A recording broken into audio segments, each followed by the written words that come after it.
சொல்கிறார், நான் கர்த்தர், என் பரிசுத்த ஓய்வு நாளை குறித்து பயபக்தியாய் இருப்பீர்களாக அளிப்பேன் என்று சொல்லுகிற தேவனுடைய வார்த்தை உண்மை. அவர் வாக்கு மாறாதவர், நேற்றும் இன்றும் என்றும் மாறாதவர்.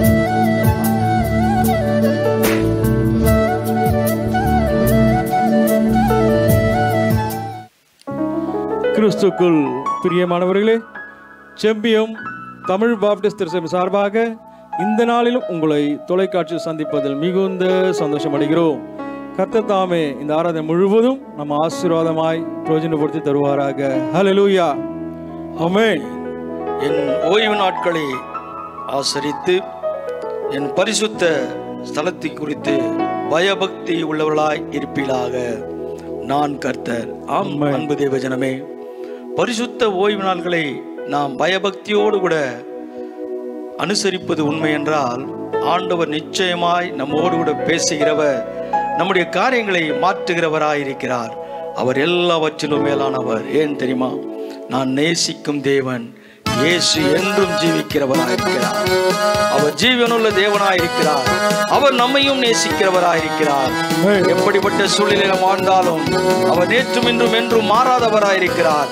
அந்த இயேசுவை நாம் துதிப்போம், அந்த இயேசுவோடு கூட பேசுவோம். பேசுவது உண்மை என்றால் ஆண்டவர் நிச்சயமாய் நம்மோடு கூட பேசுகிறவர், உலகத்தின் ரட்சகராக இயேசு ஒருவர். எல்லாரும் கரங்களை தட்டி, நான் நேசிக்கும் தேவன் இயேசு என்றும் ஜீவிக்கிறார்.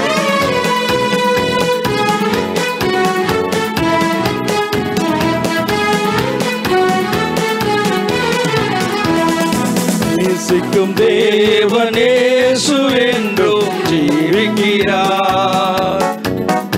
அவர் நேற்றும் என்றும் நாளை என்றும் மாறாதவர். அவர் நேற்றும் என்றும் நாளை என்றும் மாறாதவர். கடலாம் துன்பத்தில் தவிக்கும் வேளை படகாய் வந்திடுவார்.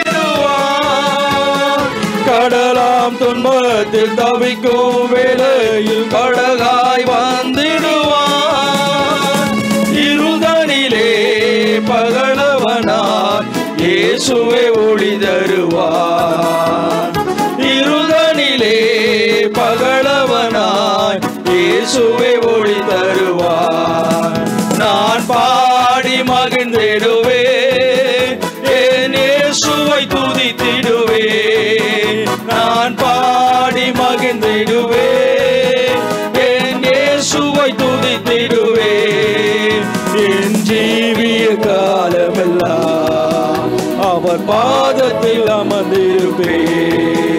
என் ஜீவிய காலமெல்லாம் அவர் பாதத்தில் அமர்ந்திருப்பே.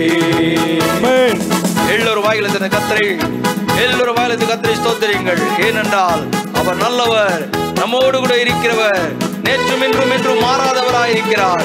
அவர் காரியங்களை வாய்க்க பண்ணுகிறவர், நம்முடைய வியாதியை மாற்றுகிறவர், சுகத்தை கொடுக்கிறவர், வெள்ளவிடத்தை மாற்றுகிறவர், வெள்ளத்தை கொடுக்கிறவர், கண்ணீரை துடைக்கிறவர், கவலைகளை மாற்றுகிறவர்.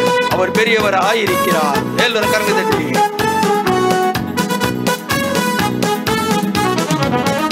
பாவ நோயாலே வாடும் நேரத்தில் மருத்துவராகிடுவார்.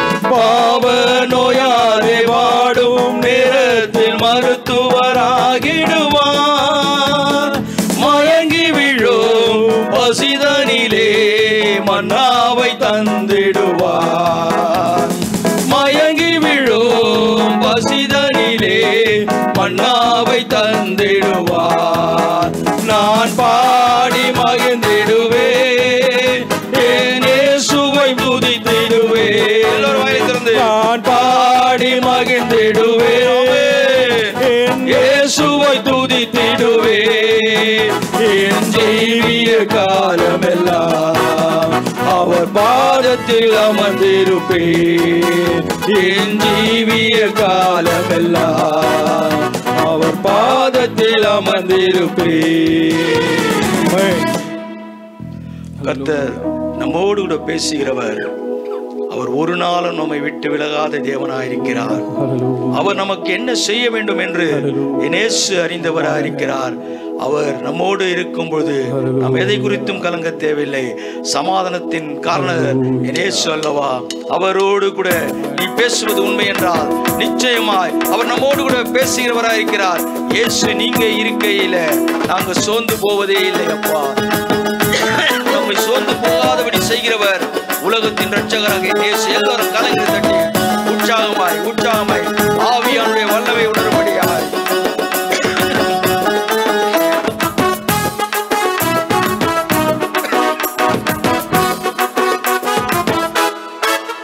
இயேசு நீங்க இருக்கையில நாங்க சோர்ந்து போவதில்லை. இயேசு நீங்க இருக்கையில நாங்க சோர்ந்து போவதில்லை. நீங்க எல்லாமே பார்த்து கொள்வீங்க, நீங்க எல்லாமே பார்த்து கொள்வீங்க. எல்லாமே பார்த்து கொள்வீங்க, நீங்க எல்லாமே பார்த்து கொள்வீங்க. இயேசு நீங்க இருக்கையில நாங்க சோர்ந்து போவதில்லை. அவர் பெரியவர். அவர் நம்மோடு கூட இருக்கும்போது நமக்கு முன்பாய் எதிர்த்து நிற்பவன் ஒருவருமே இல்லை. நீ ஒருவனாய் இருந்து ஆயிரங்களை துரத்துவாய் என்று சொன்ன தேவன் அல்லவா? அவருடைய வல்லமை நம்மோடு கூட இருக்கும்போது எதை குறித்து நாம் கவலையாதபடி, எதை குறித்தும் கவலைப்படாதபடி அவர் நம்மோடு கூட இருக்கிறவர். சமாதானக்காரர் அவர்தான், சர்வ வல்லவர் அவர்தான். அவர் எல்லாவற்றிலும் மேலானவர். நமக்கு சமாதானமற்ற நிலைமையிலே அழுகையோடு கூட தொலைக்காட்சிக்கு முன்பாய் ஏங்கிக் கொண்டிருக்கிற அன்பு மக்களே, ஆண்டவர் உன்னோடு கூட பேசுகிறவராய் இருக்கிறார். உனக்கு சமாதானத்தை கொடுக்கிறவர் உலகத்தின் இரட்சகராகிய இயேசு ஒருவரே. எல்லாரும் கரந்து எல்லாரும் உற்சாகமாய் சமாதான காரணர் நீங்க தானே, சர்வ வல்லவரும் நீங்க தானே.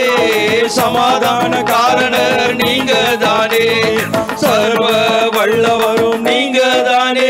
இயேசு நீங்க இருக்கையில நாங்க சோர்ந்து போவதே இல்லை. ஆண்டவரே நீர் என்னோடு கூட இருக்கும்போது எதை குறித்து கலங்காதபடி சமாதான காரணர் இயேசு என்னோடு இருக்கிறார்.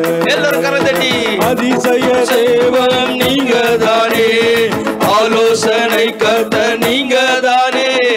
அதிசய தேவன் நீங்க தானே, ஆலோசனை கர்த்தர் நீங்க தானே. இயேசு நீங்க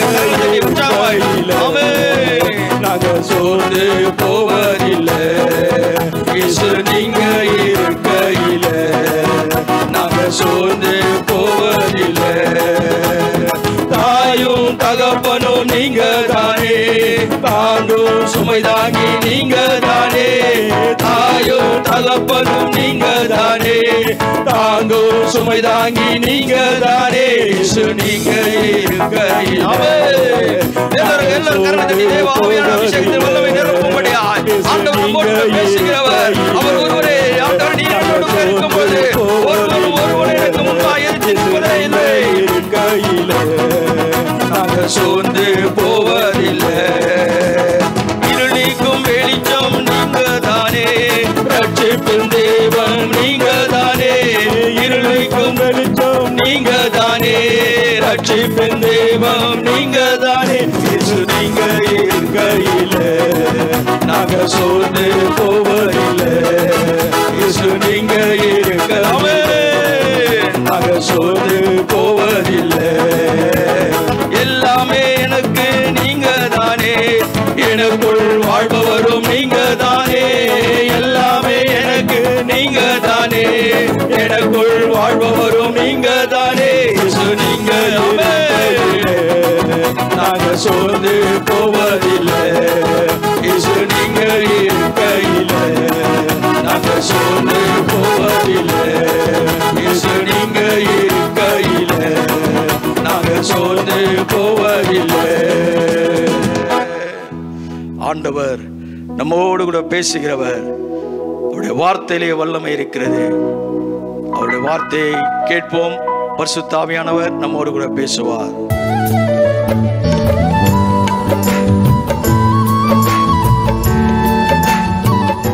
ஆண்டவரும் இரட்சகரும் மீட்பெருமாகிய இயேசு கிறிஸ்து நாமத்தில் உங்களை வாழ்த்துகிறேன். இந்த நாளிலும் கூட சத்தியத்தின் திருவார்த்தையை ஆவலோடு கூட கேட்கும்படியாய் அமர்ந்து கொண்டிருக்கிற அன்பின் மக்களோடு கூட என் இயேசு பேசுவார். அநேகர் தொலைக்காட்சியை பார்த்துவிட்டு தொலைபேசி வாயிலாய் ஜெபித்துக் கொள்கிறீர்கள். தொடர்ந்து இந்த கனமான காரியங்களை என் தேவன் உங்களுடைய எண்ணங்களை நிறைவு செய்து கொண்டு வருகிறார். ஆசீர்வாதத்தை கொடுக்கிறவர் என் இயேசு ஒருவரே. அவரை நம்புவோம், அவரை விசுவாசிப்போம், அவரிடத்திலே கேட்போம். அவர் எல்லாவற்றையும் நமக்காய் காரியங்களை செய்கிறவர். இப்படிப்பட்டதான காரியங்கள் நம் ஆறுதலற்ற நிலைமையிலே இருக்கிற சூழ்நிலையை ஆண்டவர் அறிந்தவராயிருக்கிறார். நம்மை ஆறுதல் படுத்துகிறவர் உலகத்தின் இரட்சகராகிய என் இயேசு ஒருவரே. எடுத்துக்கொள்ளுங்கள். யோவேல் 2ஆம் அதிகாரம் 25ஆம் வசனம். நான் உங்களிடத்தில் அனுப்பின என் பெரிய சேனையாகிய வெட்டுக்கிளிகளும் பச்சை கிளிகளும் முசுக்கட்டை பூச்சிகளும் பச்சை புழுக்களும் பட்சித்த வருஷங்களின் விளைவை உங்களுக்கு திரும்ப அளிப்பேன். பட்சித்த வருஷங்களின் விளைவை நான் உங்களுக்கு திரும்ப அளிப்பேன். ஆண்டவர் சொல்கிறார். ஒரு மனுஷனுடைய வார்த்தை அல்ல, என் இயேசுவுடைய வார்த்தை. திரும்ப கொடுப்பேன் என்று சொல்கிறார். நீ எவைகளை விரும்புகிறாயோ, எவைகளை விருப்பத்தோடு கூட ஆண்டவரிடத்தில் கேட்கிறாயோ, ஆண்டவர் சொல்கிறார் திரும்ப அளிப்பேன். ஆண்டவரே, முயற்சி செய்தேன், உண்மைதான். முயற்சி செய்ததான காரியத்திலே எனக்கு ஒரு நன்மை கிடைக்கவில்லை. அவைகளிலே எனக்கு பலவிதமான சோர்வுகள், பிரச்சனை, வேதனை என்றதான காரியங்களை எண்ணிக்கொண்டிருக்கிறாயா? ஆண்டவர் இப்பொழுது உனக்கு சொல்கிறார், நன்மை உண்டாகும்படியாய் அவர் உனக்கு திரும்ப அளிப்பேன் என்று சொல்கிறார். பட்சித்த வருஷங்களின் காரியங்களை என் தேவன் நன்மையால் முடிசூட்டப் போகிறார். இதற்கு ஆதாரமாக லேவியராகமம் 26ஆம் அதிகாரம் 2ஆம் வசனம். ஓய்வு நாட்களை ஆசரித்து என் பரிசுத்த ஸ்தலத்தை குறித்து பயபக்தியாய் இருப்பீர்களாக. நான் கர்த்தர். ஆண்டவர் திட்டவட்டமாய் சொல்கிறார், நான் கர்த்தர். என் பரிசுத்த ஓய்வு நாள்களை குறித்து பயபக்தியாய் இருப்பீர்களாக. அளிப்பேன் என்று சொல்லுகிற தேவனுடைய வார்த்தை உண்மை. அவர் வாக்கு மாறாதவர், நேற்றும் இன்றும் என்றும் மாறாதவர். ஆனால் அவர் சொல்லுகின்ற எச்சரிப்பின் சத்தத்தை நாம் செவிசாய்க்க வேண்டும். ஆண்டவர் சொல்கிறார், பட்சித்த வருஷங்களில் நன்மையை நான் உனக்கு திரும்ப அளிப்பேன் என்று சொல்கிறார். திரும்ப கொடுக்கிற தேவன் அவர் கொடுக்கிறவராயிருக்கிறார்.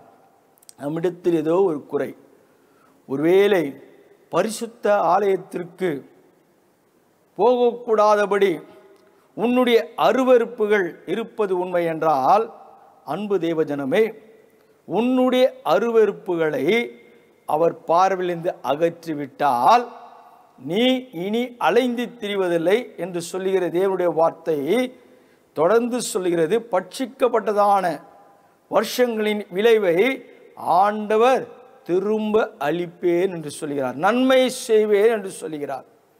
நீ வெட்கப்பட்டு போவதில்லை என்று சொல்கிறார். அதற்கு நான் செய்ய வேண்டிய காரியம் என்ன என்றால், முதலாவது பரிசுத்த ஓய்வு நாளை நாம் அறிந்து கொள்ள வேண்டும். பரிசுத்த ஓய்வு நாளை நாம் அறிந்து கொள்கின்ற ஒரு மக்களாய் இருக்க வேண்டும்.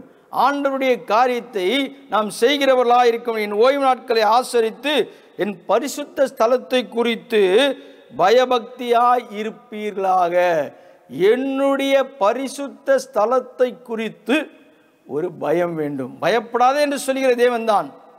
ஆனால் உனக்கு தேவ ஆலயத்தின் மீது, பரிசுத்த தேவ ஆலயத்தின் மீது பயம் இருக்க வேண்டும். பயம் இருக்க, பக்தி உள்ளவர்களாய் இருப்பீர்களாக. நான் கர்த்தர் என்று சொல்கிறார்.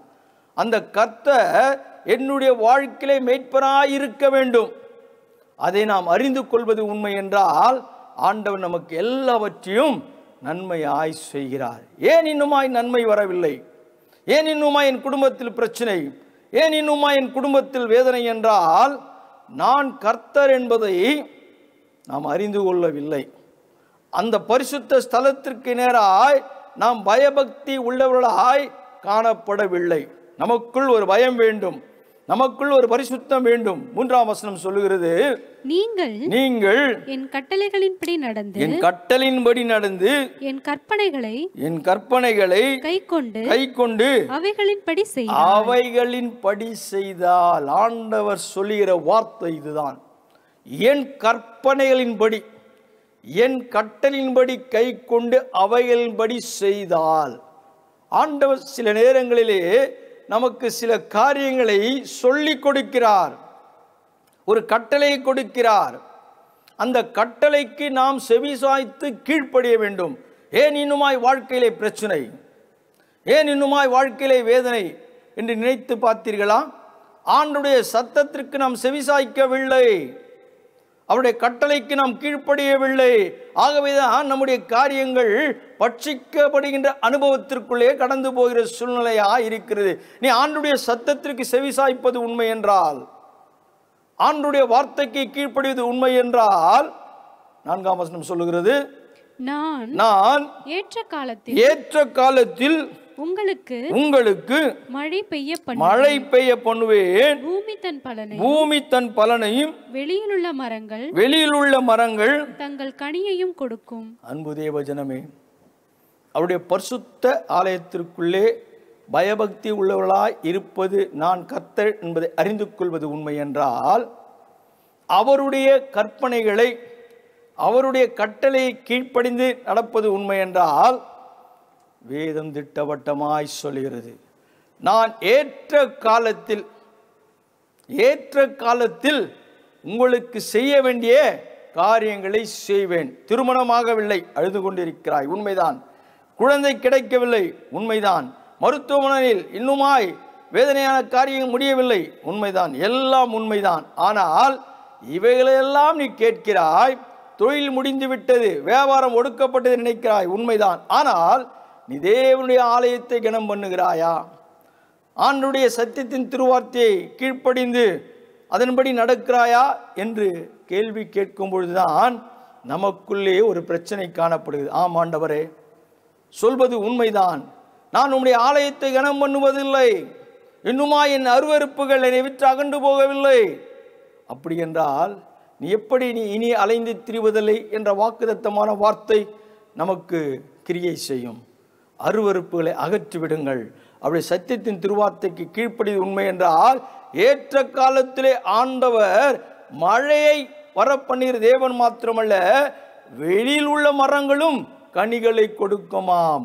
உன்னுடைய ஒவ்வொரு மக்களுடைய காரியத்தை ஆண்டவர் திட்டவட்டமாய் பேசிக் கொண்டிருக்கிறார்.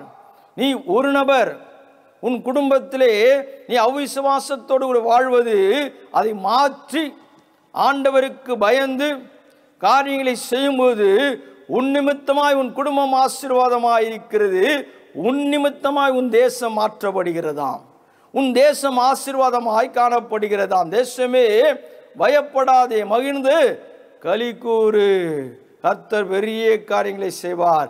பயப்படாதே என்று சொல்லுகின்ற வார்த்தை, நாம் முதலாவது தேவனுடைய ராஜ்யத்தையும் அவருடைய நீதியும் தேட வேண்டும். தேவனுடைய ராஜ்யத்திற்கு போகாதபடி, அவருடைய சத்தியத்தின் திருவார்த்தை கேட்கக்கூடாதபடி, பரிசுத்த ஆலயத்திற்குள்ளே நுழையக்கூடாதபடி, நம்முடைய காரியங்கள் நிறைவு பெற வேண்டும் என்ற ஒரு ஏக்கத்தோடு எண்ணத்தோடு கூட இன்னுமாய் வாழ்வது உண்மை என்றால் மாற்றிக்கொள்ள வேண்டும். அவருக்கு திரும் ஏற்ற காலத்திலே ஏற்ற காரியங்களை செய்கிறவர் ஜீவனுள்ள தேவனாகிய கர்த்தர். ஏற்ற காலத்திலே காரியங்களை செய்வார். வெளியில் உள்ள மரங்களும் கனிகளை தரமா, மழையை பொழிய செய்கிறவர். உலகத்தின் இரட்சகராகிய என் தேவன் ஒருவர் மாத்திரம். அடுத்த வசனம் சொல்லுகிறது, திராட்சைப்பழம் பறிக்கும் காலம் வரைக்கும் போரடிப்பு காலம் இருக்கும், விதைப்பு காலம் வரைக்கும் திராட்சைப்பழம் பறிக்கும் காலம் இருக்கும். நீங்கள் உங்கள் அப்பத்தை திருப்தியாக சாப்பிட்டு உங்கள் தேசத்தில் சுகமாய் குடியிருப்பீர்கள். அன்பு தேவஜனமே, யோசித்து பாருங்கள். உங்கள் அப்பத்தை திருப்தியாய் சாப்பிட்டு சுகமாய் இருப்பீர்கள். நான் கர்த்தர் என்பதை அறிந்து கொண்டால், அந்த வல்லமையை நீ அறிந்து கொண்டால் உனக்கு காரியங்கள் நிச்சயமாய் செய்யப்படும். திருப்தியான ஆகாரம், திருப்தியாய் காரியங்களை செய்கிறவர் என் இயேசு ஒருவரே. திருப்தி மீதம் எடுக்கும்படியாய் செய்கிறவர், நன்மைகளை செய்கிறவர். அவருடைய வார்த்தைக்கு மாத்திரம் நாம் செவிசாய்த்து கீழ்ப்படிவது உண்மை என்றால் ஆண்டவர் நிச்சயமாய் திருப்தி அடையும்படியாய் செய்கிறார். நீ எவைகளிலே திருப்தியற்ற சூழ்நிலையில் இருக்கிறாய்? ஒருவேளை குடும்பத்துடைய காரியங்கள், வியாபாரத்துடைய காரியங்கள், சரீரத்துடைய பலவீனங்கள், பலவிதமான சத்துருவின் எண்ணங்கள். ஆண்டவரே, இந்த பிரச்சனையிலிருந்து என்னால் மீண்டு வர முடியவில்லையே, எனக்கு யாரிடத்திலும் போக வேண்டாம், இயேசுவிடத்திலே முழங்கால் படியிட்டு அவர் சொல்லுகின்ற வார்த்தைக்கு செவிசாய்த்து கீழ்ப்படிந்து பரிசுத்த தேவாலயத்திற்கு பயபக்தி உள்ளவர்களாய் நீங்கள் கடந்து போவது உண்மை என்றால் அந்த காரியம் உன்னை மேன்மை அடையும்படியாய் செய்கிற காரியம் மாத்திரமல்ல, நீ திருப்தியாய் சாப்பிடுவாய். நீ திருப்தி அடையும்படியாய் உனக்கு தேவையான காரியங்கள் கொடுக்கப்படுமாம். ஆகாரம் மாத்திரமல்ல, ஒருவேளை பணக்குறைவாக இருக்கலாம், பிரச்சனையோடு கூட இருக்கலாம், வேதனையோடு கூட இருக்கலாம். யார் எனக்கு உதவி செய்வார் என்றதான காரியத்தை நீ எண்ணிக்கொண்டு அழுது கொண்டு கலங்கி கொண்டு வியாகுலத்தோடு கூட இருக்கிற உன்னுடைய உள்ளத்தை ஆண்டவர் ஆறுதல் படுத்தும்படியாய் இன்றைக்கு உன் அப்பத்தை நீ சாப்பிடுவாய், திருப்தி அடைவாய் என்று சொல்கிறதான வார்த்தை அல்லவா? நாம் செய்ய வேண்டிய காரியமெல்லாம் சத்தியத்தின் திருவார்த்தைக்கு மாத்திரம் கீழ்ப்படிந்து பரிசுத்த ஆலயத்திற்கு நேராய் பயபக்தி உள்ளவர்களாய் கடந்து போவது உண்மை என்றால் நிச்சயம் காரியங்கள் மாற்றப்படும். அநேகர் பலவிதமான சூழ்நிலைகளே இணைக்கப்பட்ட ஒரு பரிசுத்த ஆலயத்திற்கு நேராய் கடந்து போகக்கூடாதபடி உங்களுடைய எண்ணங்களை மாற்றிக்கொண்டு இன்னுமாய் நீங்கள் பட்சிக்கப்படுகின்றதான ஒரு குடும்பமாய் காணப்படுகிறீர்கள். மாற்றிக்கொள்ளுங்கள். ஆண்டவர் சொல்லுகிறார், பட்சித்த வருஷங்களை ஆண்டவர் மாற்றுகிறவராயிருக்கிறாராம். திரும்பவும் நன்மையால் திருப்தியாக்குகிறவர், நன்மை செய்கிறவர். பட்சித்ததான வருஷங்கள் உனக்கு விளைவை தருமாம், விளைச்சலை கொடுக்குமாம். போதும், என் மகன் இதற்கு மேல் தாங்க மாட்டான் என்று ஆண்டவர் அறிந்தவர். அவருக்கு தெரியும் உன் வேதனை, கண்ணீர், கவலை எல்லாம். ஆகவேதான் அவர் சொல்கிறார், விளைவை கொடுக்கிற தேவன் உன்னை திருப்தி அடையும்படியாய், நீ அப்பத்தை சாப்பிடும்படியாய், நீ திருப்தியாய் இருக்கும்படியாய். அடுத்த வசனம் சொல்லுகிறது, தேசத்தில் சமாதானம் கட்டளையிடுவேன், தத்தளிக்க பண்ணுவார், இல்லாமல் படுத்துக் கொள்வீர்கள். துஷ்ட மிருகங்களை தேசத்தில் இராதபடி ஒழிய பண்ணுவேன், பட்டயம் உங்கள் தேசத்தில் உலாவுவதில்லை. ஆண்டவர் எவ்வளவு அழகாய் சொல்கிறார் பார்த்தீங்களா? நீ ஒரே ஒரு காரியத்தை ஆண்டவருக்கு முன்பாய் நிற்கும் பொழுது தேசத்தில் சமாதானத்தை கொடுக்கிறார். உன் நிமித்தமாய் தேசம் சமாதானம் அடையும்படியாய் துஷ்ட மிருகம் உன் வழியில் வருவதில்லை. யோசித்து பாருங்கள், உனக்கு விரோதமாய் உருவாக்கப்பட்டதான பட்டயம் வாய்க்காமல் போகும். யோசித்து பாருங்கள், யார் இதை சொல்லக்கூடும்? என் தேவன் ஒருவர் மாத்திரம்தான். ஏனென்றால் நாம் செய்ய வேண்டிய கர்த்தர், நான் கர்த்தர் என்பதை அறிந்து கொள்ள வேண்டும். அவர் என் மீட்பராயிருக்கிறார், அவரின் காரியங்களை செய்கிறவராயிருக்கிறார், நன்மை செய்கிறவர். அவரிடத்திலே நாம் பேசுவது உண்மை என்றால் நம்முடைய தேசம் சமாதானத்தை காணுமாம். எந்த ஒரு இடரில்லாதபடி வேதம் அழகாய், தேசத்தில் சமாதானம் கட்டளையிடுவேன், தத்தளிக்க பண்ணுவார், இல்லை சுகமாய் படுத்துக் கொள்வீர்கள். நித்திரை வரவில்லை, தூக்கம் வரவில்லை, பலவிதமான கடன் பிரச்சனை, சரீரத்துடைய விளைவினம், ஆண்டவரே என்று அழைக்கிறாயா? உண்மையாய் நீ அழைப்பது உண்மை என்றால் ஆண்டவர் உன்னை தத்தளிக்க பண்ணுகிற தேவனே அல்ல, நீ சுகமாய் இருக்கும்படியாய் ஆண்டவர் உன்னை ஆசீர்வதிக்க வல்லவராக இருக்கிறார்.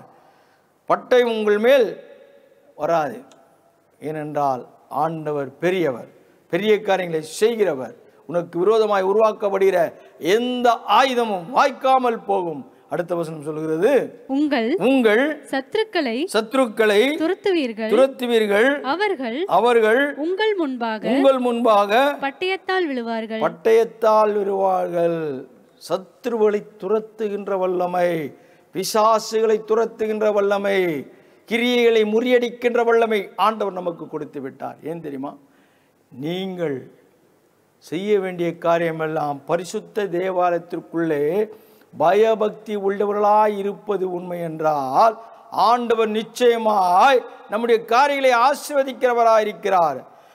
பட்சித்த வருஷங்களின் விளைவை நான் திரும்பவும் தருவேன் என்று சொல்கிறார். நீ எவைகளெல்லாம் கஷ்டப்பட்டாய், உன்னை சத்துருகள் துரத்தினார்கள், பலவிதமான போராட்டங்கள் கண்டாய் அல்லவா, இனி உன் வாழ்க்கையில் அப்படிப்பட்ட சூழ்நிலை கிடையாது.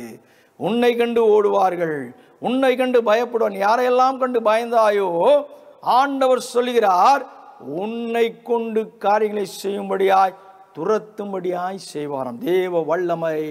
ஏனென்றால் நான் கர்த்தர் என்பதை நீ அறிந்து கொண்டபடியினால் தேவ வல்லமை. 8ஆம் வசனம் வாசியுங்கள்.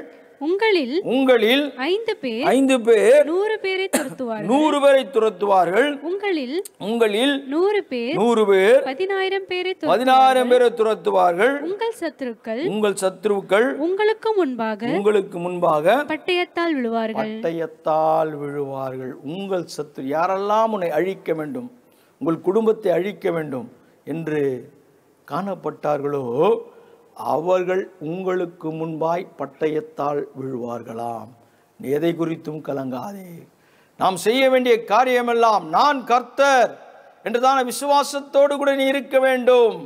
ஆண்டவர் சத்துருக்களை ஒடுக்குகிறார், பிரச்சனைகளை மாற்றுகிறார், போராட்டங்களை ஆண்டவர் மாற்றுகிறார், கண்ணீரை ஆண்டவர் மாற்றுகிறார், கவலையை மாற்றுகிறார். ஏன் தெரியுமா? பட்சித்த வருஷங்களின் நன்மையை நான் திரும்ப அளிப்பேன் என்று சொல்கிறார். யாரெல்லாம் உன்னை துரத்தினார்கள், யாரெல்லாம் பார்த்து நீ பயந்தாய், யாரெல்லாம் பார்த்து நீ ஒளிந்தாய், இவர்களுக்கு நான் என்ன சொல்ல முடியும், என்ன செய்ய முடியும் என்றாயா?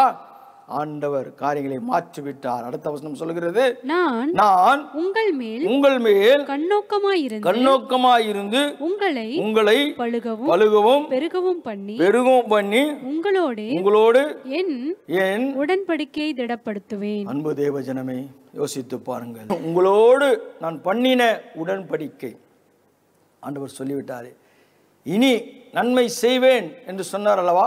உங்களை பழுகவும் பெருகவும். நீங்கள் பழுகப் போகிறீர்கள், பெருகப் போகிறீர்கள். அந்த உடன்படிக்கையான வார்த்தையை ஆண்டவர் திடப்படுத்தி கொண்டிருக்கிறார். அன்பு தேவஜனமே, இன்றைக்கு உன்னோடு கூட பேசுகிறவர் உலகத்தின் இரட்சகராகிய இயேசு உங்களை திடப்படுத்துகிறார், உங்களை பழுகவும் பெருகவும் பண்ணுகிறார். அடுத்த வசனம் சொல்கிறது, போன வருஷத்தின் பழைய தானியத்தின் சாப்பிட்டு புதிய தானியத்துக்கு இடமுண்டாகும்படி பழையதை விலக்குவீர்கள். உங்கள் நடுவில் என் வாசஸ்தலத்தை ஸ்தாபிப்பேன். என் ஆத்துமா உங்களை அரோசிப்பதில்லை. நான் உங்கள் நடுவில் உலாவி உங்கள் தேவனாயிருப்பேன். ஆண்டவர் திட்டவட்டமாய் சொல்கிறார், நான் உங்கள் நடுவில் உலாவி உங்கள் தேவனாய் இருப்பேன். ஆண்டவர் நம்மோடு கூட உலாவும் பொழுது ஒருவரும் நம்மை மேற்கொள்ளவே முடியாது, ஒரு காரியமும் நம்மை மேற்கொள்ளவே முடியாது. ஏன்? ஆண்டவர் என்னோடு கூட இருக்கிறார். பரிசுத்த வல்லமையுள்ள தேவனாகிய கர்த்தர் நம்மோடு கூட இருக்கிறவராயிருக்கிறார். ஒருவரும் நமக்கு மேற்கொள்ளவே முடியாது, நம்மை மேற்கொள்ள ஒருவனாலும் முடியாது. கர்த்தர் பெரியவர். கண்களை மூடுவோம். மகா கிருபையும் இரக்கமும் பரிசுத்தம் நிறைந்த நல்ல பிதாவே, இந்த நாளுக்காய் நன்றி ஆண்டவரே. உம்முடைய கிருபை எங்களோடு கூட பேசினதற்காய் நன்றி. எல்லாவற்றிலும் இயேசு பேசியிருக்கிறீர், காரியங்களை வாய்க்க பண்ணுகிறீர். உமக்கே நன்றி. இயேசுவின் வல்லமை நாமத்தில் பிதாவே, ஆமேன். என் ஆத்துமாவே கர்த்தரை ஸ்தோத்திரி, என் முழு உள்ளமையோட பரிசுத்த நாமத்தை ஸ்தோத்திரி. ஆத்துமாவே கர்த்தரை ஸ்தோத்திரி, அவர் செய்த சகல உபகாரங்களை மறவாதே. ஆமேன். நம்முடைய கர்த்தராகிய இயேசு கிறிஸ்துவின் கிருபையும் பிதாவுடைய அன்பு பசுரைக்குமும் விசேஷமாய் இந்த நாளிலே சத்தியத்தின் திருவார்த்தை கேட்ட மக்களோடு சமாதானத்தின் கிருபை இன்றும் என்றும் சதா காலம் இருப்பதாக. ஆமேன், ஆமேன். God bless you. கர்த்தர் உங்களை ஆசீர்வதிப்பாராக. ஆமேன்.